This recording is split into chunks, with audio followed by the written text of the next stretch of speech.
Apply taog organic fertilizer. So, pinakamakayong fertilizer no? Cow manure ako Namipod na ang sa chicken manure. Since nga buo-buo na siya dira, tibugol. So, ang ginbuhat na ako is gipino. So, pinuhon lang. Kung inaana po ang inyong cow manure, pinuhon nyo lang. Okay, din i-mix nyo lang na sa inyong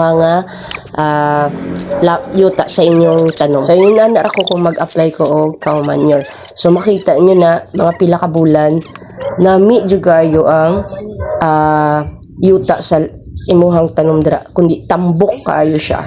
So, usa gini siya sa ko ang sekreto, wala gi ko permi nagagamit og mga synthetic fertilizer or mga abono. So, gamit lang ko once na mag-pruning nako para sa preparation. Pero kanigid siya ang pinaka sikreto nako. That's why tambok kaayo ang lapok or yuta sa ako ang tanom. Kaya ang pagsigi pag apply og abono or mga synthetic fertilizer, mga commercial na fertilizer is dili po siya okay nga permi-permihon na siya. Ana kanindot po na ning organic fertilizer kung daghan kay kag mabutang, dili jud na makaapekto sa imong tanom nga mamatay or unsa ba na dinha kay kun unlike man gud sa mga abono gyud no kanang mga ginapalit nato commercial nga mga fertilizer is kung once na maka-apply ka dira og daghan pwede pa gid na mao ginay makapatay sa imong tanom. Kugi ra gyud ang puhunan.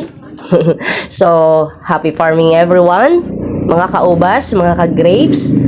Bye-bye!